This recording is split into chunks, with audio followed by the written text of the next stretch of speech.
Buenos días a todos. Siguiendo con nuestra hoja de ruta de encuentros en movilidad internacional, hoy vamos a abordar la temática del área de compensación, temática que cada vez cobra mucho más relevancia. Y bueno, tenemos el privilegio de contar hoy con una de las personas para mí referentes en este país, en este área, que es Javier Ecea, de Ferrovial. Es un lujo y un privilegio contar con él. Para quien no conozca a Javier, bueno, pues comentaros que Javier ha trabajado en el ámbito de la consultoría de recursos humanos en consultoras como Arthur Andersen. Dentro de Ferrovial ha ocupado diferentes responsabilidades.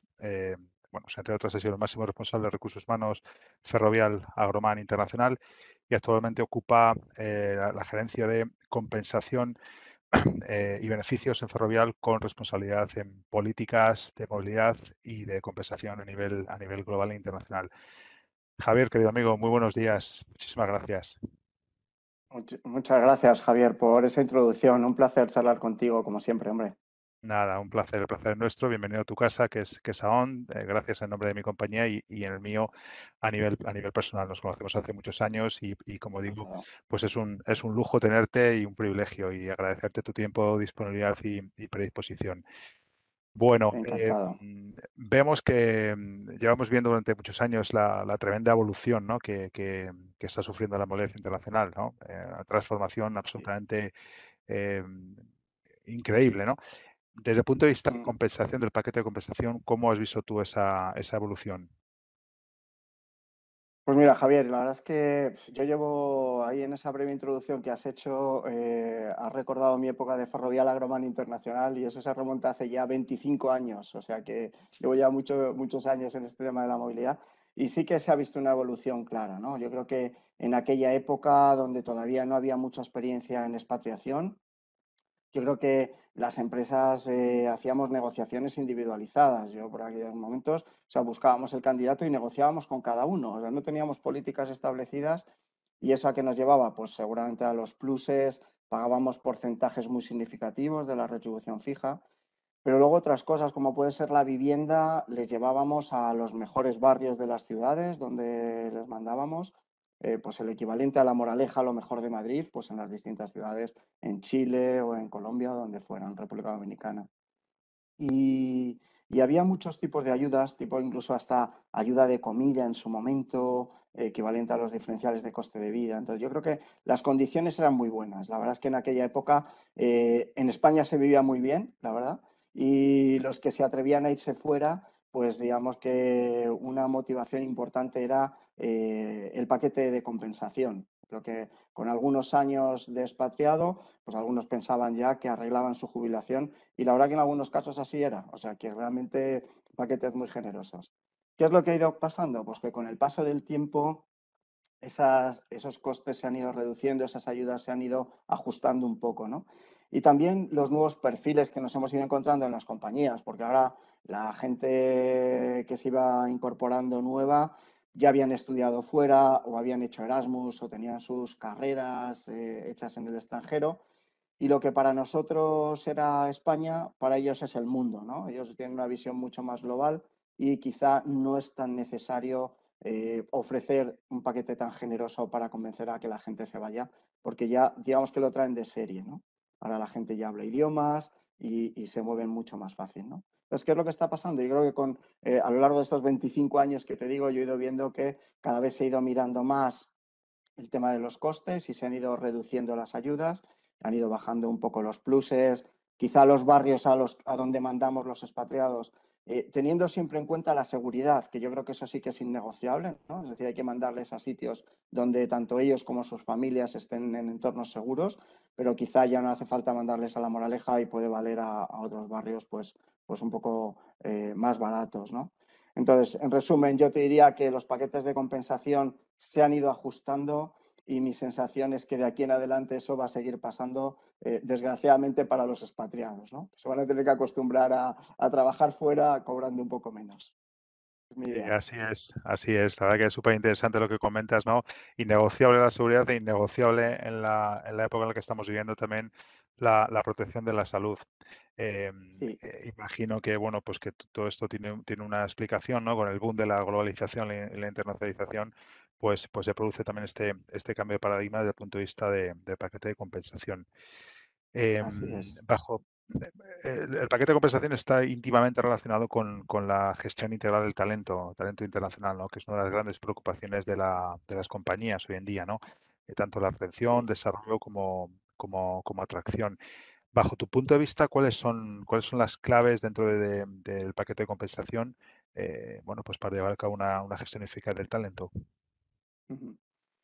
Pues mira, Javier, ahí respecto de esto que comentas, fíjate, yo creo que, pensando un poco en ello, yo creo que la clave está en poner en valor la retribución total, ¿vale? Yo creo que al final el paquete de compensación incluye muchas cosas y no siempre los expatriados son conscientes. A veces a un expatriado le dices cuánto gana y te dice su retribución fija, cuando en los costes totales de lo que le pagas son 3 veces eso o 4 veces eso, ¿no? Entonces, yo creo que es muy importante que los expatriados sean conscientes de lo que cobran y de lo que cuestan a la compañía, ¿no? De las dos cosas.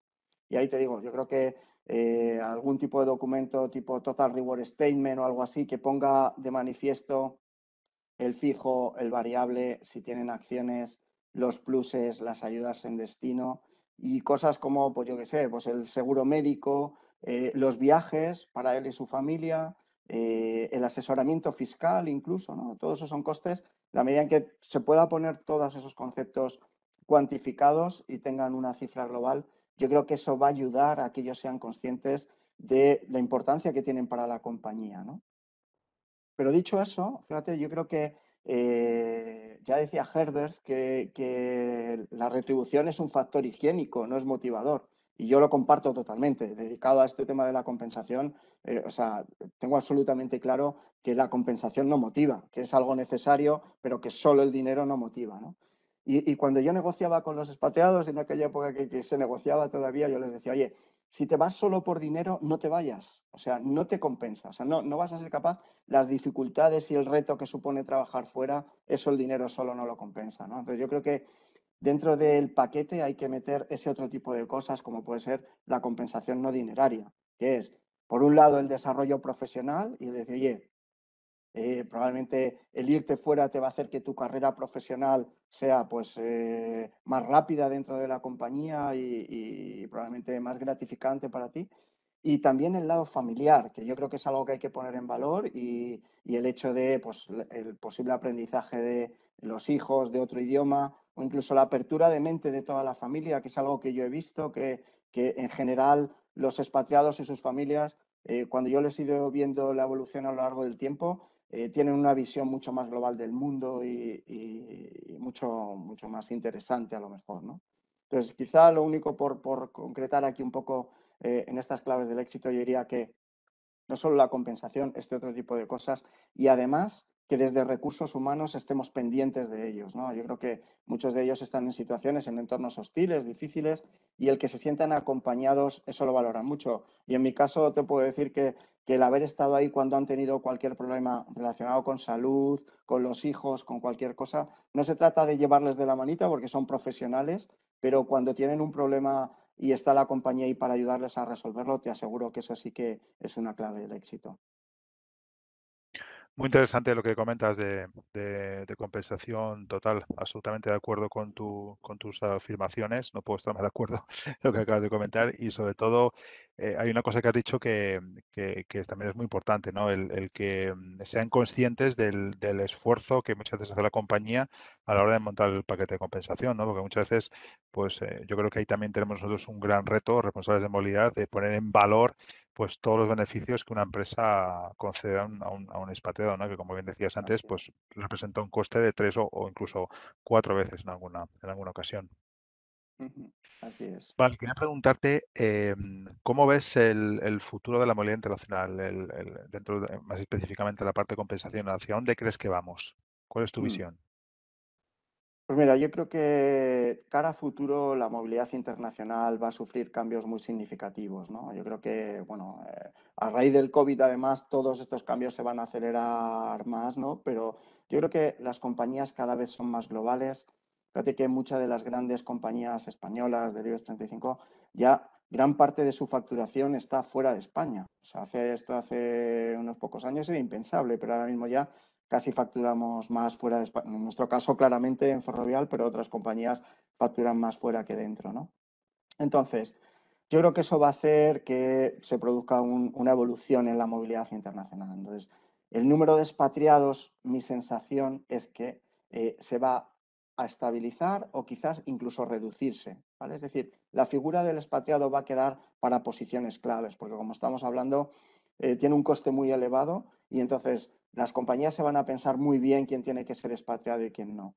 Pero yo creo que van a amanecer muchas figuras relacionadas con la movilidad internacional, que ya están ahí, pero que seguramente van a seguir creciendo, como son por los desplazados, localizados, commuters, asignados virtuales, bueno, y nuevas figuras que van a ir creciendo, apareciendo, pues ahora con todo el tema del teletrabajo internacional, ¿no? Ese teletrabajador internacional que habrá que ver cómo se gestiona, ¿no? Y concretamente desde el FEC se ha hecho un trabajo muy interesante con la colaboración de excelentes profesionales, analizando esta figura del teletrabajador internacional y que esto va a tener mucho juego cara a futuro.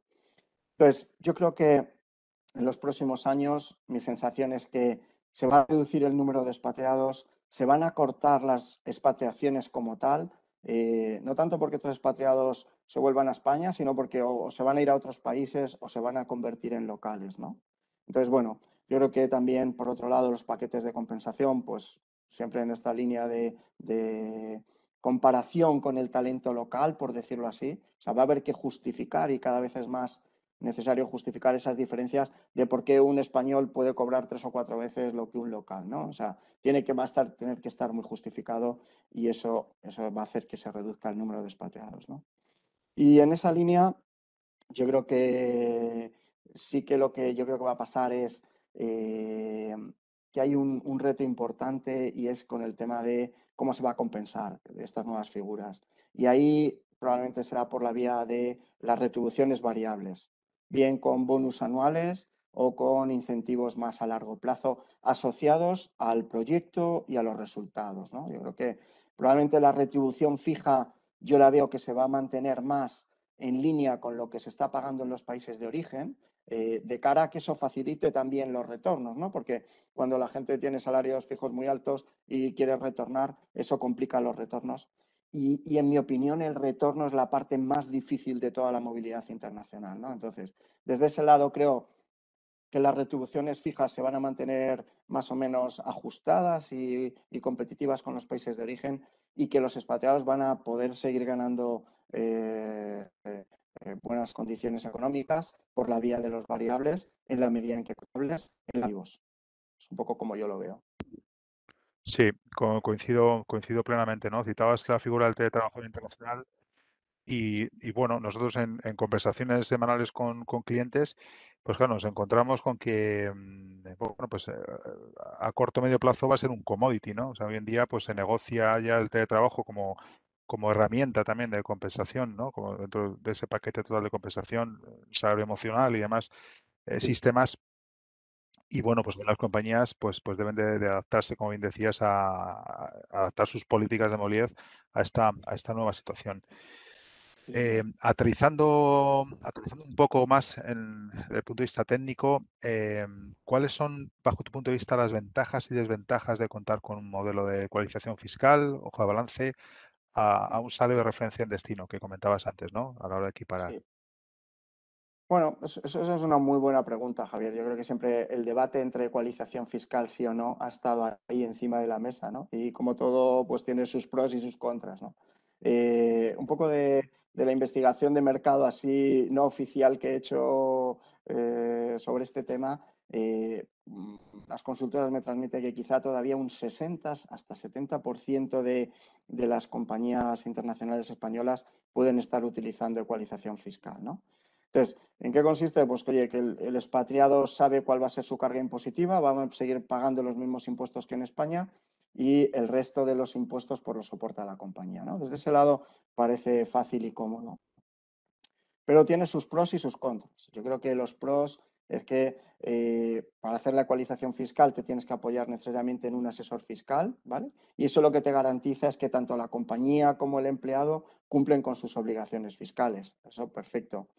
Te puede evitar riesgos reputacionales ahora tan importantes, sobre todo en países anglosajones, donde afecta tanto la reputación, o sea, el hecho de tener que pudiera salir en los papeles como que no has hecho bien tus declaraciones de impuestos o los propios expatriados, podría tener un efecto. Entonces, eso te lo garantiza que no va a pasar. De cara al expatriado, pues se despreocupa un poco de los cambios legislativos y no hace muchos años lo hemos visto cuando se produjo un incremento de los tipos. Por ejemplo, en el Reino Unido, que se produjo una elevación de tipos antes que en España, luego vino a España. Pero claro, los expatriados del Reino Unido decían, oye, y este incremento de impuestos, por ejemplo, en las compañías que no utilizamos igualización fiscal, oye, ¿quién me paga esto? ¿No? Entonces, bueno, pues si tienes ecualización fiscal, ese problema lo tienes resuelto.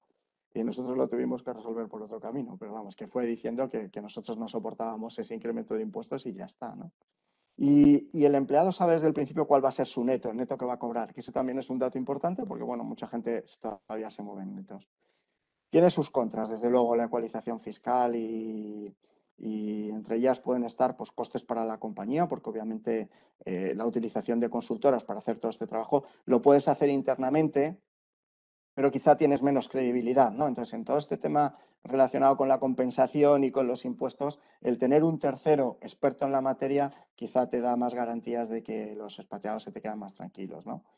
Y luego, pues oye, también genera mayor burocracia, te hace más meterte en la vida del expatriado, ¿no? Cuando tú vas a hacer ecualización fiscal, en función de lo que metas, si metes rentas personales o del cónyuge, ¿sabes? De hecho, yo creo que ahí hay un punto que no sé si está suficientemente analizado, pero a nosotros no nos gusta mucho meternos en la vida del expatriado, ¿no? Quizá en la parte profesional sí, en la parte personal no tanto, ¿no?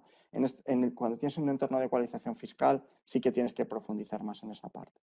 Y luego, pues hombre, si estás mandando a expatriados a países con menor carga fiscal que en España, de alguna forma hay un perjuicio porque tienen que devolver parte de los impuestos, ¿no? Yo creo que eso se entiende mal.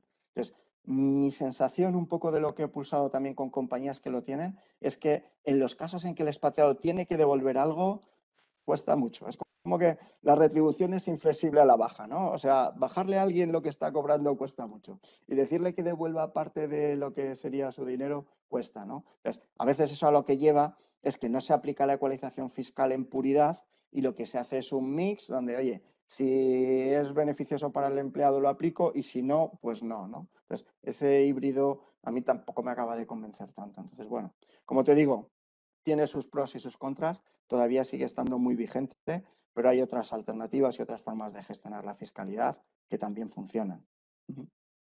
Sí, coincido plenamente contigo, ¿no? También hay que tener en consideración la fluctuación de la moneda de destino, ¿no? Cómo va fluctuando porque tiene un impacto, pues muy directo en el neto del salario Está del claro, asignado. Muy bien. está claro. Oye, para finalizar, comentabas antes el tema del COVID, ¿no? Pues la Sí, típica pregunta clásica, ¿cómo ha impactado, bajo tu punto de vista, pues la pandemia, ¿no? En las políticas de compensación? sí. Pues bueno, la verdad es que estamos ya un poco hartos de hablar de tanto COVID, ¿eh? Ya ha pasado tiempo y ya lo que tenemos es ganas de olvidarnos de él, ¿no? Bueno, si te sirve de algo, en mi casa está prohibido hablar del COVID. O sea, mi hijo nos prohibió hablar ya de eso, que dijo que ya habíamos tenido bastante, ¿no? Entonces, yo Está creo muy bien. que nos ha pasado factura un poco a todas las compañías y bueno, el impacto en la movilidad internacional ha sido increíble, ¿no? O sea, sobre todo los primeros meses, allá por marzo del 2020, o sea, cuando se paralizó absolutamente todo, o sea, fue tremendo. Yo creo que ya se nos empieza a olvidar, pero drásticamente se redujeron todos los vuelos y la movilidad internacional pues se paralizó totalmente, ¿no? Poco a poco ha ido recobrando un poquito vida y yo creo que ya empezamos a estar un poco, desde luego no en velocidad de crucero, pero vamos mejorando. Pero bueno, entre los impactos que tuvo, yo creo que afectó mucho, por ejemplo, en las políticas de viajes. O sea, normalmente en los paquetes de compensación se incluyen pues, viajes para el expatriado y la familia, uno, dos, tres, los que sean. Obviamente con esto no se podían utilizar. Entonces, y además existía el riesgo de que si los utilizaban no pudieran volver a los países, ¿no? Entonces, eso nos obligó a darle una buena vuelta a todo ese tema y hacer algo que a lo mejor nunca habíamos hecho, como era abonar los billetes, ¿no? Nosotros nunca los billetes de los expatriados se abonaban, era un billete para venir al país de origen, también por lo que implica de no perder el nexo con el país de origen, con la compañía, con la familia y tal, ¿no? Pero en ese caso, o sea, lo que interesaba es que no volara nadie a ser posible para no tener riesgos luego en la vuelta, ¿no? Y así se hizo y eso nos obligó pues, o a pagar los billetes o a dar posibilidades de canjearlos a veces por familiares o por distintas fórmulas para intentar impedir que los expatriados viajaran, ¿no? Pero aún así, o sea, no se le pueden poner puertas al campo y había expatriados que viajaron, ¿no? Entonces, seguramente todos habéis oído hablar de los famosos NIE waivers, estos que han sido necesarios o que siguen siendo necesarios a fecha de hoy para volver a los Estados Unidos, ¿no? Es decir, oye, todo el que quería entrar en Estados Unidos tenía que tener una autorización de la embajada que es una excepción de interés nacional, ¿no? O sea, había que justificar que tú eras importante para los Estados Unidos para que te dejaran entrar, ¿no?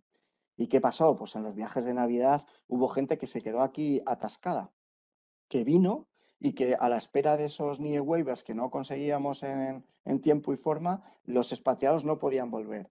Y llegaron, hubo expatriados que estuvieron aquí hasta 3 y 4 semanas más posteriores a la fecha en la que tenían previsto volver. Imaginaros el impacto que tuvo eso, ¿no? O sea, realmente fue un tema pues muy serio, ¿no?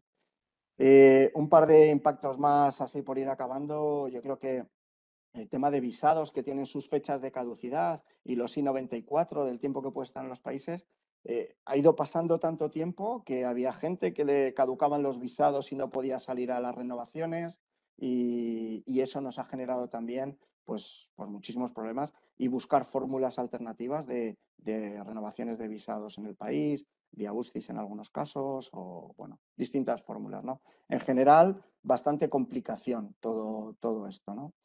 Entonces, bueno, yo creo que a modo de anécdota te diré que ahí tenemos un caso, por ejemplo, de un expatriado que está muy preocupado porque hay un abuelo aquí en España que tiene nietos ya con 2 años y todavía no los conoce, ¿no? Entonces, imaginaros, ¿no? También el impacto en la parte personal, que yo os insistía mucho que en el mundo de la expatriación hay que tener en cuenta la compensación y tal, pero el impacto que tienen las familias.